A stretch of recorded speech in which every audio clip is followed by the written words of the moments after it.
तो अब spherical refracting surface करते हैं।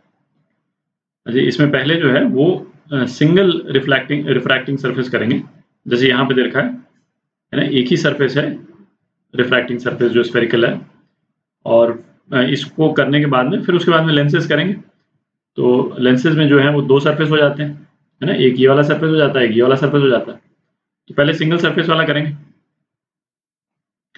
अच्छा, इसमें भी जो कर्व सरफेस जो है वो स्फेरिकल है ना, केवल एक कोई भी कर्व नहीं है ना, ये परफेक्ट स्फीयर है। और जैसा मिरर के केस में था, तो ये पॉइंट सी जो है वो सेंटर ऑफ कर्वेचर कहलाता है। तो इसमें भी पहले जो है वो कुछ डेफिनेशंस देख लेते हैं। पॉइंट सी जो है वो उस स्फीयर का सेंटर है जिसमें से ये स्फेरिकल सरफेस हमने कार्व आउट किया। तो इस पॉइंट सी को क्या बोलते हैं? Centre of curvature.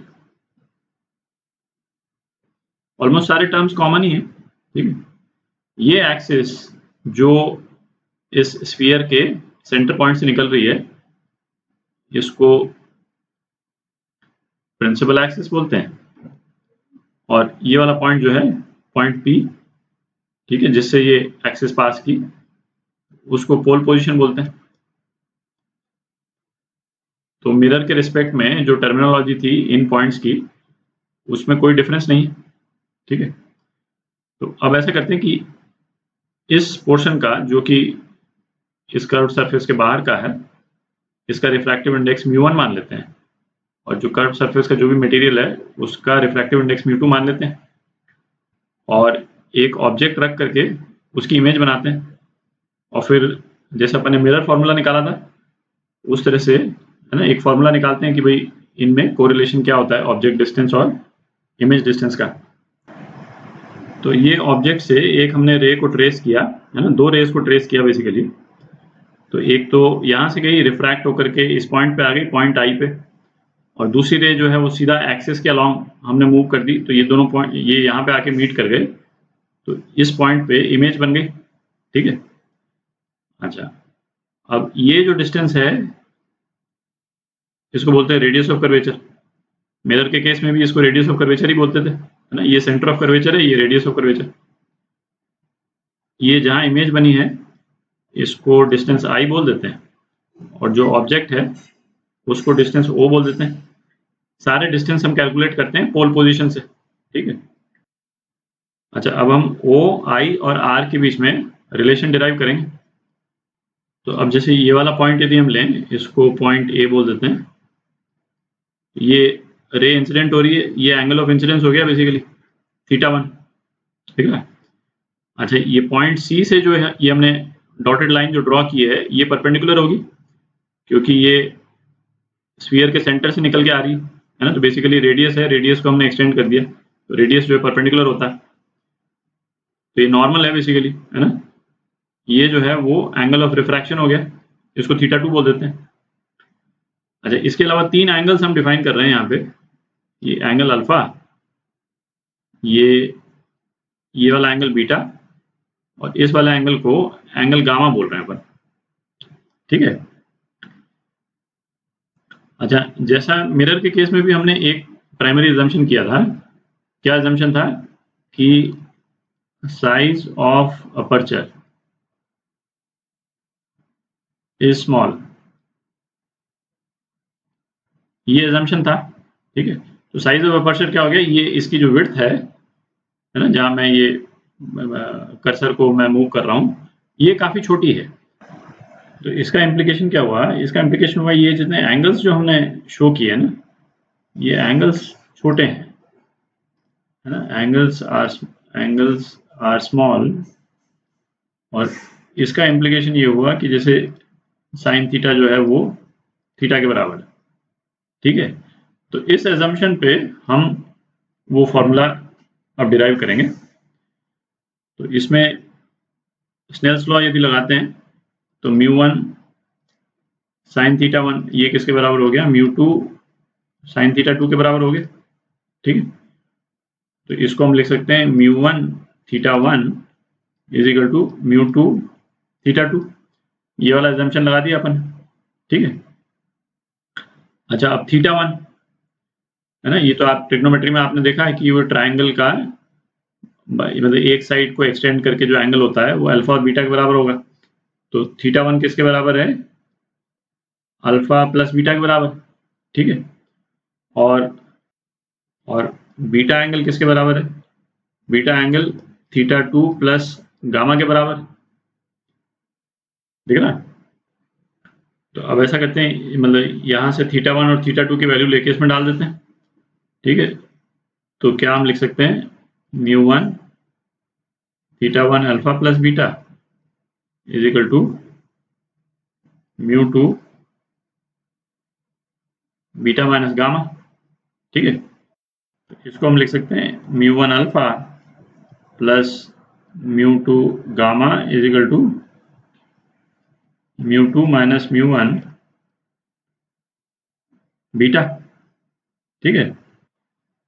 अच्छा, अब चूंकि एंगल्स ये सारे है ना स्मॉल एंगल्स हैं, तो एक एजम्पशन और हम कर सकते हैं, अल्फा जो है वो tan अल्फा के बराबर होगा, और इसी तरह से बीटा tan बीटा के बराबर और गामा tan गामा के बराबर होगा, ठीक है। tan अल्फा क्या होगा?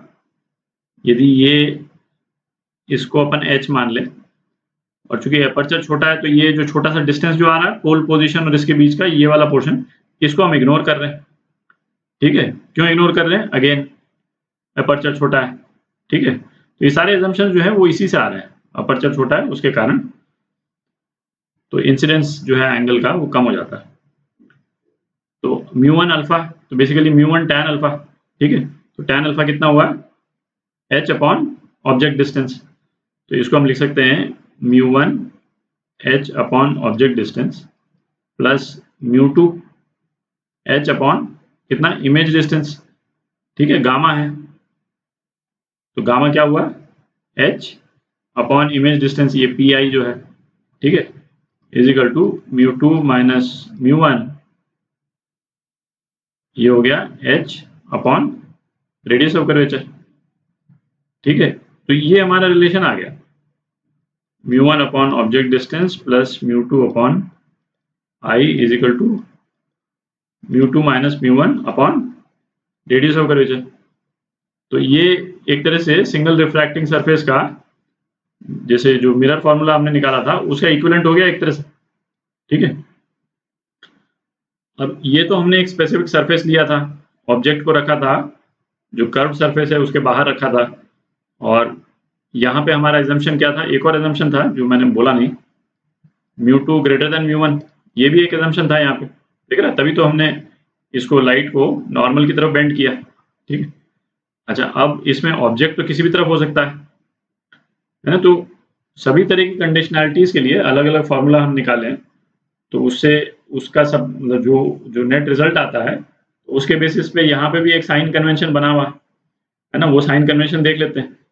तो उससे जो है वो हम फिर किसी भी तरह का कर्व सरफेस होगा उस पर फिर ये ऑब्जेक्ट डिस्टेंस पॉजिटिव होगा या नहीं होगा, जैसे मिरर के केस में किया था, एग्जैक्टली सेम चीज हम यूज कर लेंगे। तो एक बार साइन कन्वेंशन देख लेते हैं। तो ये साइन कन्वेंशन हो गया, है ना। अगेन मैं फिर दोबारा रिपीट कर रहा हूँ, साइन कन्वेंशन आपको अलग अलग किताबों में अलग अलग टाइप के मिल जाएंगे, ठीक है। सारे ही करेक्ट होते हैं, बट यदि आप एक यूज करें तो बिल्कुल कंसिस्टेंटली फिर उसी को यूज करें, है ना। हमने यहाँ पे कोशिश की है कि मतलब इस टाइप का साइन कन्वेंशन हो जो याद करने की जरूरत नहीं पड़े। तो यहाँ पे जैसे आप देखिएगा ये साइन कन्वेंशन बिल्कुल जैसे मिरर फॉर्मूला में हमने किया था, है ना, ऑलमोस्ट वही है। तो ऑब्जेक्ट और इमेज डिस्टेंस के लिए वहां पे भी हमने कहा था कि यदि ऑब्जेक्ट और इमेज पॉजिटिव हैं तो ऑब्जेक्ट इमेज डिस्टेंस पॉजिटिव होगा, और ऑब्जेक्ट और इमेज यदि नेगेटिव है मतलब वर्चुअल है तो नेगेटिव होगा। मिरर के केस में भी सेम था, ठीक है। तो जैसे इस वाले केस में ऑब्जेक्ट जो है वो रियल है, ठीक है, एक्चुअल रे यहाँ से निकल रही है इसमें से, और इमेज भी रियल है, ठीक है, एक्चुअल रे जो है यहाँ पे कन्वर्ट कर रही है। तो ऑब्जेक्ट और इमेज दोनों ही रियल हैं, तो ऑब्जेक्ट और इमेज डिस्टेंस दोनों पॉजिटिव होंगे, ठीक है। इसके जो एग्जांपल्स करेंगे तो और बिल्कुल क्लियर हो जाएगा, बट एक ये हो गया, और दूसरा है इसमें, तो ये दोनों तो क्लियर हो गए,